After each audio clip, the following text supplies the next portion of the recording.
Hello ladies and gentlemen, and welcome to my little guide on how to upgrade to 1440p, where I want to give you a general understanding without too much technical yada yada on which kind of visual upgrades you can expect, the hardware you need, and how much it will cost you.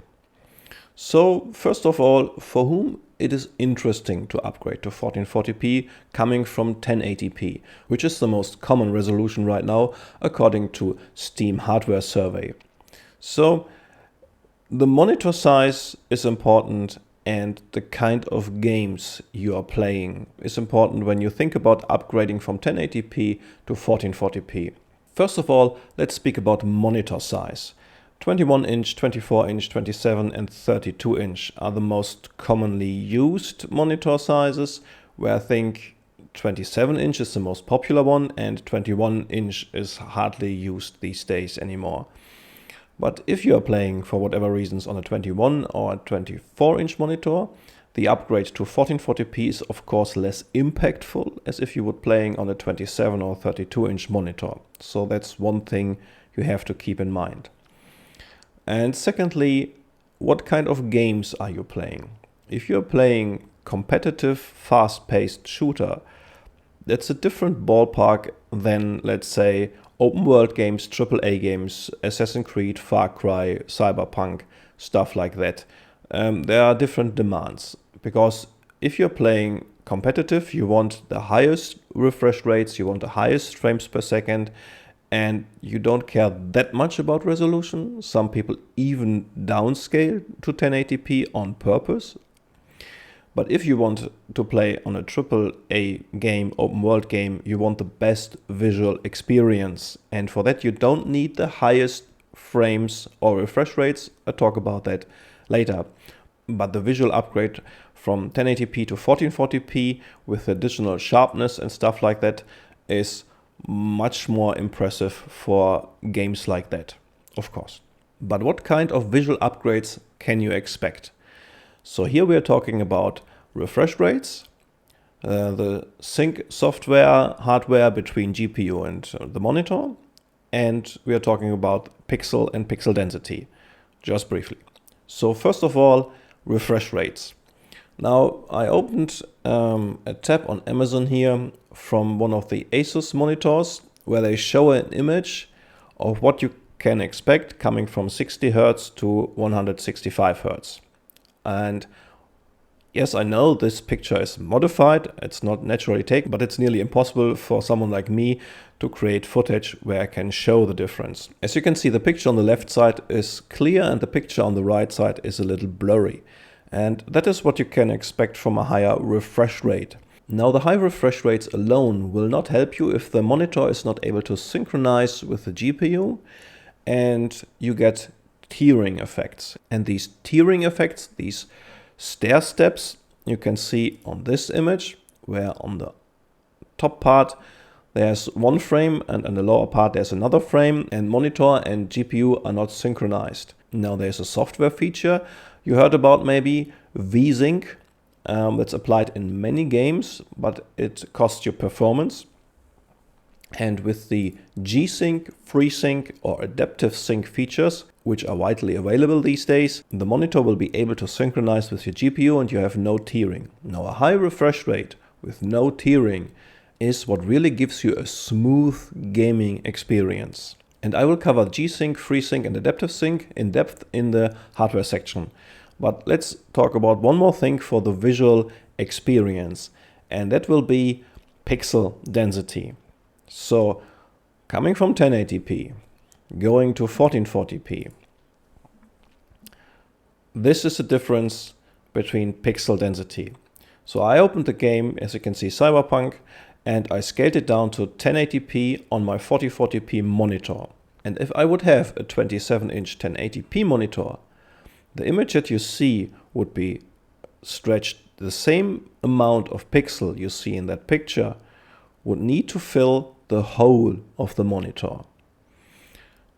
Now you can say, whoa, that's a huge difference, and the visual experience should be tremendously better on 1440p, but here are diminishing returns.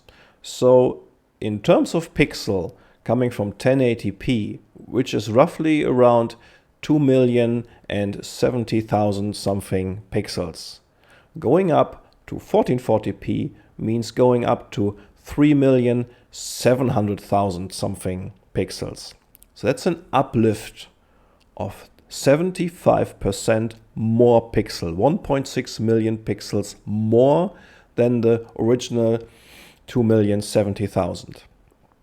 And one might think, whoa, 75% visual improvement is huge. But the diminishing returns are kicking in here. So as the pixel density gets higher and higher, the noticeable benefits of that higher pixel density becomes lower and lower. But what kind of uplift can you expect? So I took a picture, I'm showing you right now on the screen, from the Cyberpunk login screen, and I zoomed in 350% here. So the 1080p picture on the left side looks a little less sharp than the picture on the right side. And when you look at the details, for example, take the blue line that goes from the 0 to the 7, you notice that at the 1080p resolution, the line starts to fade into the background more, and the line on the right side is much clearer to distinguish from the background. And looking at the letters, you will see that these little staircases on the letters are much less noticeable on the 1440p picture. And from my own experience at a 27-inch monitor, it was like putting on glasses. So that is the kind of visual upgrade that you can expect in terms of refresh rates and pixel density, which leads us to the hardware you need for this. Now, first of all, speaking about monitors. This is a huge area, and I will not go in depth into every detail of monitor hardware because that area is really huge. I can recommend a site like Hardware Unboxed, where they have really good reviews on monitors. But let's have a look at the features you want to look for. And remember, if you want to upgrade to 1440p, you want a decent monitor. If you take the cheapest monitor with a blurry image and not very good colors and not very good brightness and contrast levels at the low end, then the upgrade might not even be worth it, especially if you're coming from a very good 1080p monitor. So, refresh rates, we covered that. You don't have to worry about that because every modern monitor these days features at least a refresh rate of 144 megahertz. And with 144 and 165 being the entry-level high refresh rate monitors these days, you just have to look out that you're not running into some stock clearing sales where there are monitors with 60 or 75 megahertz, but these are really rare. You also don't need to worry about refresh rates above 200. You will not be able to distinguish that. The exception here might be very competitive gamers who want an absolutely mind-blowing refresh rate and frames per second, which also determines what kind of panel you want. Now there are three common panel types: TN, VA, and IPS, with TN panels being the fastest, but also in comparison are much less colorful than VA or IPS panels. And IPS and VA panels are lately catching up in terms of speed. So you want to check on the speed of the monitor, the brightness, contrast ratio, and the refresh rate. And here you want to keep in mind that the very low-priced entry-level monitors might bring not the best brightness and contrast ratio to the table. So for example, take brightness. Usually the cheapest monitors come around 200 to 250 candelas per square meter, I think is the right measurement, also called nits. So let's keep it to nits, that's much easier to use. So around 200, 250 nits. If you go up like 50 or 70 bucks, we'll talk about prices later, you already get monitors with 350 to 400 nits, which is in my eyes already a big improvement. So you want to keep an eye on these technical specifications of monitors. And then I would recommend just Google for the reviews. Like I said, Hardware Unboxed makes great monitor reviews, and there are other sites too. And if you made up your mind what kind of monitor you want, then just look for the reviews and look for the specifications, and then maybe look for a sale. And apart from the technical specifications of a monitor, you want to make sure that it matches with your GPU in terms of the sync feature. So here we're talking about NVIDIA G-Sync, AMD FreeSync, or Adaptive Sync, which should usually cover both. And I think most monitors in the not lowest entry-level price class are these days featuring Adaptive Sync. And here we are heading into the GPU part, maybe the part that is most important apart from the monitor itself. So, what kind of performance tier do you need to get a smooth gaming experience? Again, depending a little bit on what kind of games you're playing. So I would say personally, at the moment, we're taking this video at the end of 2020, the very good and decent entry-level tier for GPUs is an AMD RX 5700 XT or an NVIDIA GTX 2070 Super. Yes, you can go below that with a 5600 XT and a 2060 Super, but then you will not be able to play on the highest graphic settings without losing a whole chunk of performance. So with the 5700 XT and the 2070 Super, you should be able to play on the highest game settings and have a smooth gaming experience in terms of open world games, Division, Assassin's Creed, Far Cry, and yes, even Cyberpunk if you make a few adjustments. I made another video about that. If you're interested in that, check it out. Now the next step up from here is a 3060 Ti at the moment and a 2080 Super. Both cards give you a performance boost of about 20, 25, maybe in some cases even 30% from the before mentioned cards, especially if you go from the old generation to the new generation cards. But roughly around that, depending on the game you are playing, because there are games that are featuring heavily AMD cards, like Assassin's Creed Valhalla, which is a recent title, and Cyberpunk, which is featuring NVIDIA cards heavily. So you cannot say per se you will get an uplift by X% for these cards. It really depends a little bit on the games you're playing, but around 20 to 30% uplift. AMD really has right now no card in this range because something like the 6700 is announced but not released yet. And the next step up would be a 3070 or a 2080 Ti. And I would already say that that is a top tier for 1440p gaming right at the moment. You will get the highest setting, you will get way above 60 frames per second in AAA titles. Yes, I know Cyberpunk is a little bit on a not well optimized spot right now, but most games will run around 80, maybe even touching 100 frames per second with these cards at ultra settings.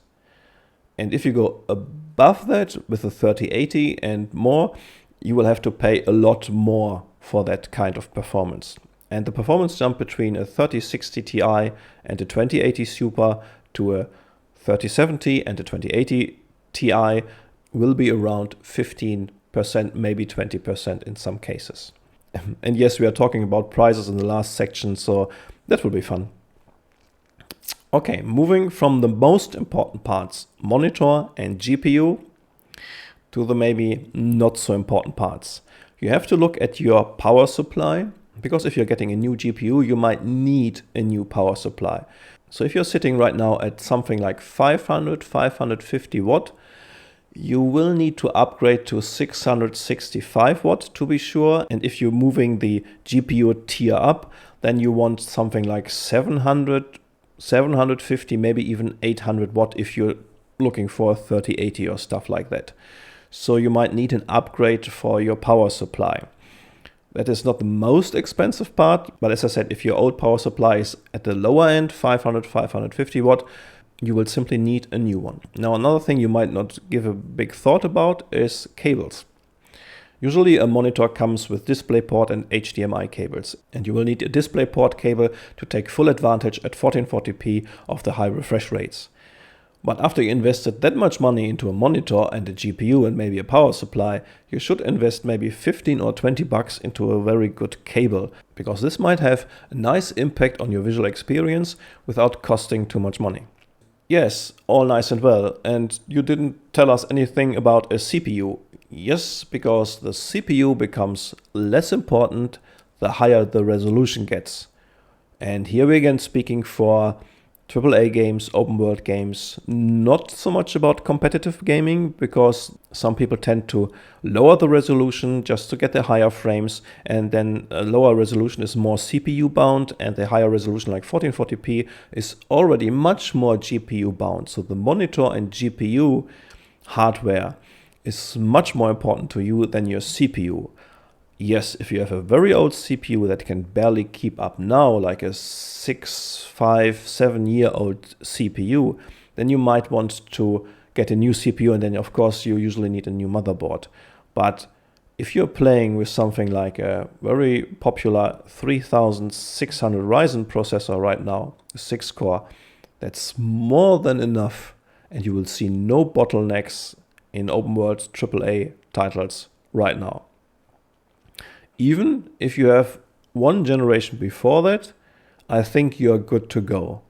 If you're older than that, well, maybe you want to think about a CPU too. But first of all, monitor and GPU and CPU is much less impactful on 1440p than it is on 1080p. So keep that in mind. And now to the fun part. How much will it cost you? Hopefully not everything. But right at the moment, shortly before Christmas, when I'm recording this video at the end of 2020, boy, the GPU market and the PC parts market is mind-blowing, to say at least. So are we talking about current prices, or are we talking about prices that you can expect in maybe 2 or 3 months in terms of GPUs? I will try to cover a little bit of both.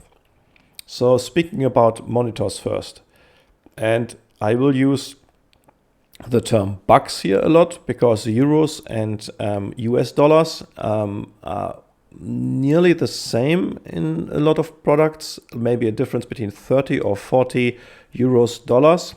That has to do with the different taxation systems. So let's, for example, take an entry level 1440p high refresh rate monitor. That will cost you around 300 and maybe a little bit lower bucks.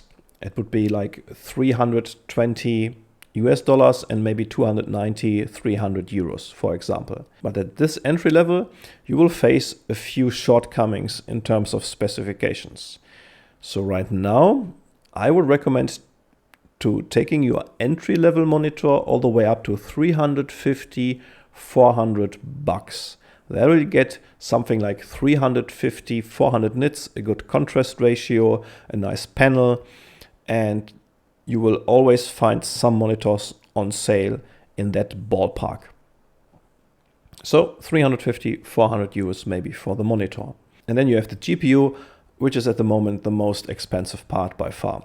So you will even have troubles getting a 5700 XT at the moment, but usually they should sell around 400 euros. And if you get a used one, usually you will get one around 350 euros, US dollars, something around that. At the moment at eBay, no, not really. But you have to wait maybe a little bit here to get back to these normal prices. And we're not even talking about NVIDIA here, 2070 Supers, 2080 Supers. It's just insane what people are willing to pay for these used cards at the moment. On the other hand, this opens the door to sell your old card and maybe your old monitor on the second-hand market. And speaking of the second-hand market here for a moment, I would not recommend buy a monitor on a second-hand market. That would be a little bit risky, I think. So I would always prefer to buy a new one with a warranty and the ability to send it back if there was some packaging problems or if the monitor has some pixel errors. And yeah, I would stay away from secondhand monitors per se. But with GPUs, I would heavily scan something like eBay and look for a very good secondhand card, if available. Not at the moment. So GPU should cost you entry level 3060 Ti or an RX 5700 XT, if available at normal prices, 400 euros. And maybe with the aftermarket cards, something around 450, maybe 500 bucks. I wouldn't pay more than that for a GPU. Yes, I know the prices are insane. A 3060 is selling right now for 650, 680 euros here in Germany, but I don't want to speak about the insane pricing because I could make a whole video about that stupid market at the moment. And 3070 comes for 500 bucks recommended, and aftermarket cards should sell at some point at 550, maybe 600 bucks. So there's your ballpark of prices, 400 to 600 for a GPU. And if you want to buy a GPU right now and you need to buy a GPU right now, you will pay plus 150 to 200 bucks extra if you want that GPU right now. So if you don't want to pay that extra money, wait. That's all I can say. And as I mentioned, other costs might be a cable for 20 bucks and a power supply, which comes around 100 to 130 bucks. So that would be your overall costs from upgrading from 1080p to 1440p. But also keep in mind that you are able to sell your old parts on the secondhand market, and right now for very reasonable prices, of course. So that was really all I wanted to tell you about upgrading to 1440p with the visual improvements, the hardware and the costs. I hope you find this little video and this little guide interesting. If so, please subscribe and hit the like button. And don't forget, take good care of yourself.